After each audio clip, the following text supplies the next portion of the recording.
Good evening boxing fans and welcome back sa ating YouTube channel, Pound for Pound Sports. At pag-usapan natin ngayon ng mga malalaking bakbakan na magaganap kung matuloy ang mga ito, no? Anyways, nasa card na po ang bakbakang Manny Pacquiao versus Floyd Mayweather 2, mga idol, ano? At ito po ay formal na inanunsyo ng Filipino legendary boxer, superstar na si Manny Pacquiao mismo at ni Rising Fighting Federation head na si Nobuyuki Sakakibara. No, ito ay isang Japanese na in-announce dito sa Japan.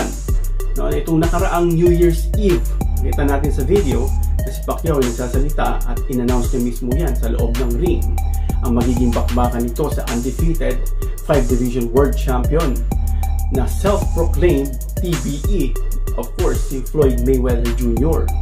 At actually, nakuha pa ni Pacquiao na humingi ng paumanhin dahil supposedly last 2023, magkakaroon dapat sila ng bakbakan ni Floyd, no? Humingi siya ng paumanhin sa fans at saka sa audience dahil hindi nga ito natuloy. Bagamat nagkaroon na ng pirmahan. And this time, nagkaroon na sila ng pirmahan, ano? At sana matuloy na ito at hindi na magbago, no? Yung magiging desisyon o yung magiging desisyon o isipan ng bawat kampo, ng bawat isa. Ayon sa isang mixed martial arts, boxing at iba pang combat sports, ay ang bakbakan daw nila Floyd noong 2015 na rematch nilang gagawin ngayon, 2024, ay isang exhibition match lang, mga idol, ano? At hindi isang professional match.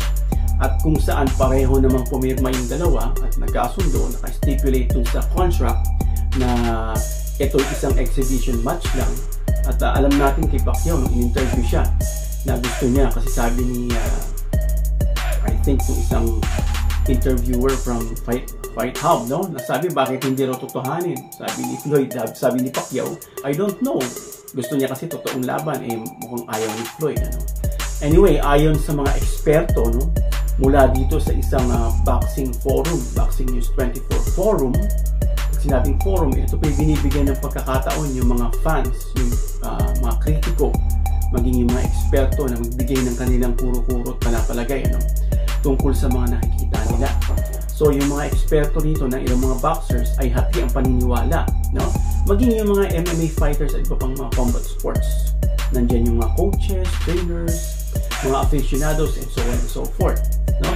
Na kung magtutuos daw sa laban muli sa ibabaw ng lona, ay maaaring ganun pa rin daw ang kahihinatnan, ano? Na matatalo si Pacquiao, ganun yung mga kanilang paningin, no?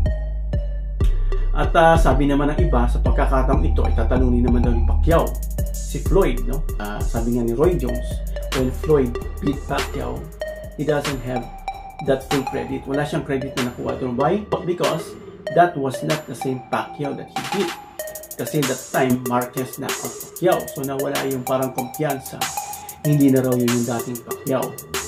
At marami pa sila nasabi dahil that time na may injury si Pacquiao sa kanyang shoulder rotator cuff, ano? At hindi niya naibigay yung kanyang best. At yun din ang sinasabi nila Joe Rogan at yung ibang mga MMA fighter gaya ni Masvidal, no? Na talagang gusto niya sana nangyari yung laban earlier than that when Pacquiao was calling out Floyd at iwas naman ang iwas si Floyd. And Floyd was subtle enough, matalino siya, tinignan niya, sinusubaybay niya si Pacquiao until he saw that there is something diminishing in Pacquiao. Nag-diminish siya speed, hindi na yung same Pacquiao. And that would be the time for him to accept the challenge from Pacquiao. Dahil nga, at tandaan natin mga idol, ano, na ang kalaban ng speed, timing. At kapag nag-diminish yung speed, ando dun pa rin naman yung timing ni Floyd at saka yung style niya na feeling na counter. Yun po yung kalaban ng speed, ano, yung timing. So therefore, nagkaroon ng courage si Floyd na harapin si Pacquiao. At this time nga, pag nagharap nga yung dalawa, no, ay sisiguraduhin daw ni Pacquiao na dapat wala siyang injury, no? Na talagang sa pagharap nila is 100% nasa kondisyon siya. Ngunit maraming dismayado nga dahil sa balita, isa lang itong exhibition match. Alam naman natin mga idol, ano, na hanggat maaari, mas gusto ng boxing fans yung isang totoong match, yung isang professional fight, gaya ng gusto ni Pacquiao. So ano sa tingin nyo mga idol? Talo ba ni Pacquiao si Floyd this time sa isang exhibition match, no? O dadaanin pa rin ni Floyd sa timing at counter si Pacquiao gaya na ng unang bakbakan nila? Pag-usapan naman natin mga idol itong Ayon sa isang boxing forum, Boxing News 24, no? At nagkaroon dito ng mga forum din, opinion na tinatanggap para i-publish kung ano yung kanilang mga opinion. At ito po yung pinifilter kung sino yung merong magandang rational na idea. Yun po yung pinopost nila. Sabi rito, kung ang bakbakang Casimero at Inoue, maaring mangyari niyan is kung ano yung ginawa ni Teofimo rito kay Lomachenko, no? Ang sagot ay hindi dapat tanungin dahil posible nga daw po, no, na talunin ni Casimero itong si Inoue dahil na kay Casimero yung mga edges na pwedeng pantalo o pangtapat kay Inoue. Dahil nga nagbigay ng komento rito pati yung mga banyaga po, ano, nasabi na magiging 50-50 raw ang laban na ito. Dahil bakit? Malakas daw si Casimero. Yun yung una, malakas, ano? At pangalawa, unorthodox yung style niya. Parang si Pacquiao, mga unorthodox, ano?